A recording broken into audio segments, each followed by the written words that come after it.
You know how when people say, oh, if my house was on fire, I'd grab my photos or a computer because my photos is on there. For me, it was always photos until a couple of years ago, and then it was my fridge. If you've been to my house, you'll know I have the biggest fridge in the universe. It's so big. When it came, it had on the instructions, please don't put a child in the freezer, which obviously I hadn't thought about until I read these warnings, and I thought, could I fit one of my kids in that freezer? I haven't tried. But the reason that fridge is everything to me is because I grew up in a house without food. I was starving all the time.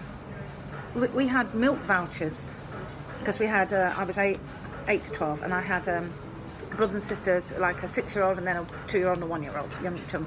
So we had vouchers for milk, so I would go and pick up the milk and I would have to water it down so that it would last and we could all have some, because it was only really meant for the younger kids. I used to, if we had cornflakes, I'd put water on the cornflakes because we didn't have enough milk.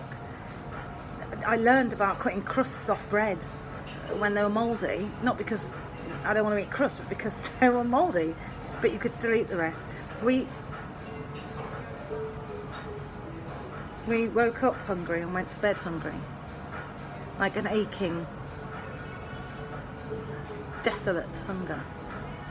My nan occasionally would bring us a box of broken biscuits from the factory, you know, the ones they can't put in the, like the ones that get broken, they can't put them in a packet, so they just whack them all in boxes, and it's like a cardboard box, square box, with they're in a plastic bag, and you have to make sure you close the plastic, otherwise they all go soft. So we lived on those. In the film East is East, where the mum empties a packet of biscuits on the table and says, come and get your breakfast, that resonated with me because it was real. I promised myself that if I survived, I would buy the biggest fridge in the world, and I would permanently have it stocked with food, and I would feed every single person who came to my house, who walked past my house, who hung outside my house. No one would be hungry while I was around. That's why my fridge is so important to me. And if you come to my house, you're fed, whether you're hungry or not. You know, I'm reading, it's been the same for a while. I'm so dissatisfied that the situation is still the same, that there are children who are starving. You know, I would go to school and fall asleep because if you haven't eaten, it just takes up, your body's using calories to keep going, to breathe, to think, to work out the bus stop method for long division, and you need those calories to survive, and I was just running out. But by lunchtime, by like 11:30, my stomach is like clenching. I'm so hungry. And thank God for free school meals. I'd be dead without free school meals. And at that time, your parents didn't have to apply for them, because my parents would never have applied. You just got them. And my whole life became about manipulating and negotiating for food. If sweets were offered as a reward for something, as they were back then I was on it because I was desperate. Not because I wanted to please the teacher, but because I wanted to survive. In my school, there was 3 children serving, and you started off on the left of the central server doing water and custard, and then the right of the server doing vegetables, and then in the centre where you did the meat. And no year 4 had ever been a server. It was only year 6 kids, but I wasn't going to make year 6. So I learned how to negotiate with dinner ladies and earn brownie points and offer and step in, and then one day I got to be the water server. And my life changed, because then I had access to the food, serving it out, and I would, you know, we used to have this caramel tart with a thick pastry, and I used to press 2 pieces together and put it in my pocket. I used to have to collect the food in, the plates in, when I was year 4 from the other kids. And I would always marvel at the food that was left. I'm like, you're not going to eat that. So I would collect it up and put those 2 caramel together and just put them in my pockets and save them for when I got home, or for the weekend on Friday. It's desperate, because I knew the weekend would mean nothing. 2 days without food, regularly.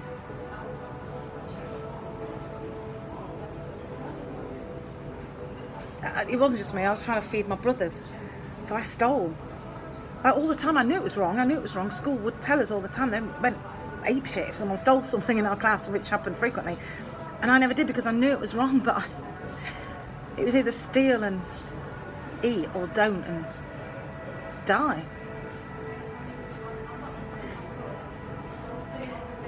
You know, even now, like 40 years later, I have to stop myself when I'm at a hotel and it's the breakfast buffet. I have to stop myself from taking some fruit and trying to wrap a croissant in a...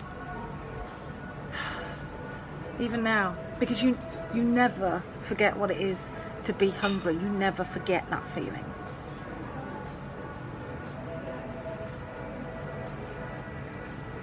It's not your job. It's not your job to feed your kids in your class. It's not your job.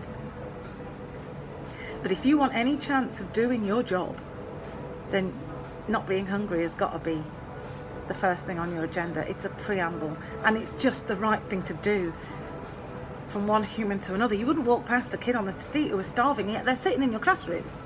They're hoarding food. They're trying to steal toast. You know, and I get it. I get that it's expensive. I know. I get it. I know. That's why I'm like, you know, get hold of local businesses. Ask them who wants to sponsor toast at your school for a week. Get them to pay. People love to give. Give them the opportunity. Team up with an independent school. You know, do one of those, like when your village is twinned with another village. Find a school that's got some money and team up with them and just tell them you want them to sponsor their breakfast. I mean, we've got to get creative because the money's not going to come from anywhere else, and kids are starving. I know it's hard, and I know what it is to live hungry, and for your whole life to be around trying to generate enough to eat for the next meal. So, you know, please try something. The school holidays are coming up, and you know, they were a really, I don't even have the words. I don't have the words. We ate from bins. There was a cake factory up the road, and I showed my brothers how to climb the fence and rummage through the bins for food. We were like feral animals, because hunger will drive you to do desperate things. So please try. You know, at Chris Dyson's school, no kids hungry. They're open all year round. They find a way to feed them. There's always another way. I know that money is disappearing. I get it, but you know, someone has to do something. So if there is anything you can do, if there are children in your class who are hungry or tired or falling asleep or unable to concentrate or acting out, you know, sometimes it's for want of a biscuit. Thank you for doing your best with hardly any resources.